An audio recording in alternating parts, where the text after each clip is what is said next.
Buenos días. Yo can... Mu- Sí, empezamos, por favor. Muchas gracias. Muchas gracias, Presidenta.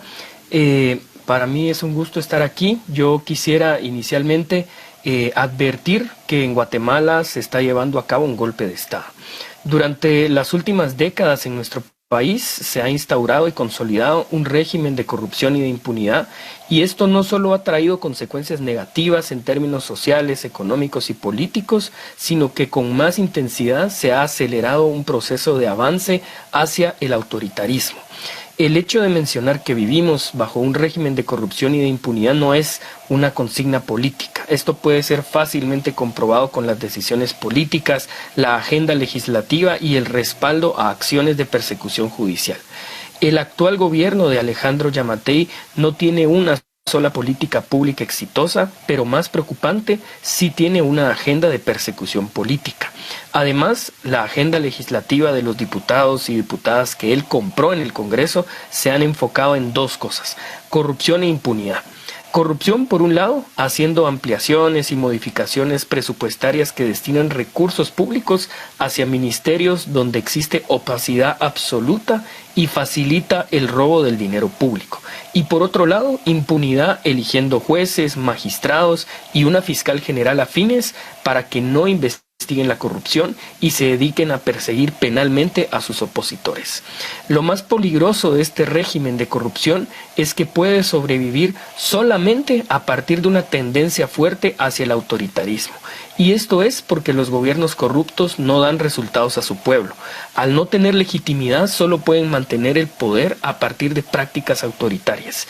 Y esto lo vemos expresado en algunas características.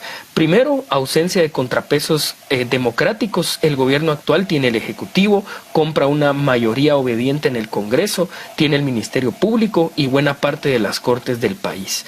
Segundo, pérdida del Estado de Derecho. El Ministerio Público se ha dedicado estos años a inventar casos en contra de quienes se pronuncian en contra del régimen y no en perseguir crímenes reales.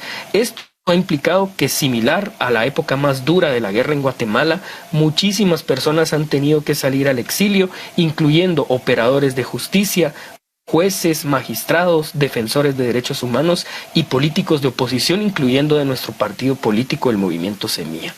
Tercero, eliminación de libertades. Se ha socavado la libertad de expresión. Hoy vemos también el encarcelamiento arbitrario de periodistas incómodos al poder y el exilio de muchos otros. Y cuarto, violencia y represión a la protesta ciudadana. Cualquier manifestación de rechazo a las decisiones del régimen se ve amenazada por la represión de las Fuerzas Armadas del Estado, como se vio en movilizaciones en contra de la aprobación del primer presupuesto que intentó aprobar el actual gobierno en el año 2020. Esta acumulación de dinero robado del Estado y acumulación de poder cooptando todas las instituciones públicas con el aval de las élites empresariales tradicionales había sido un modelo que les garantizaba éxito electoral, sobre todo combinado con prácticas clientelares. Este modelo les había funcionado hasta ahora, pero por primera vez en la historia democrática en Guatemala irrumpimos con el Movimiento Semilla en un proceso electoral manipulado. Eliminaron de la contienda a varios candidatos presidenciales, a diputados y alcaldías clave.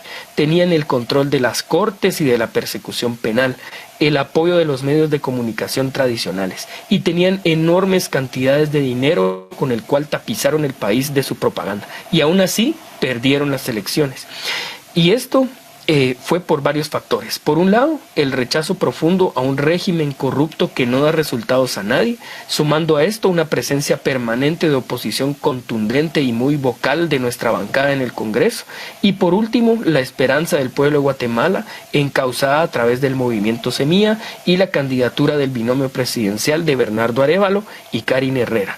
Nuestra victoria electoral incomodó profundamente a un régimen que ahora está dando una batalla final para intentar impedir que su modelo de saqueo, impunidad y exclusión encuentre su inevitable final. Han instrumentalizado al Ministerio Público para emprender una persecución política principalmente en dos vías. Primero, en contra de nuestro partido político, el Movimiento Semilla, con el objetivo de evitar la continuidad del proyecto e intentar impedir que nuestros diputados y diputadas asuman sus cargos el 14 de enero, incluso poniendo en duda que el presidente electo Bernardo Arévalo y la vicepresidenta electa Karin Herrera puedan tomar posesión por este mismo motivo. Y segundo, intentando tumbarse la democracia en Guatemala, rebasando todos los límites del descaro, abriendo cajas con boletas de votación, allanando ilegalmente nuestra sede, girando órdenes de aprehensión en contra de afiliados de nuestro partido político, poniendo en duda el resultado electoral, vulnerando la integridad del voto, pudiendo alterar las boletas de votación y amenazando al Tribunal Supremo Electoral para intentar imponer una candidatura que no represente amenazas al régimen. Esto constituye un golpe de Estado liderado por la fiscal general Consuelo Porras, el fiscal especial contra la impunidad Rafael Curruchiche y Cintia Monterroso y el juez Freddy Orellana, esto acompañado de un silencio cómplice del presidente Alejandro Yamatei.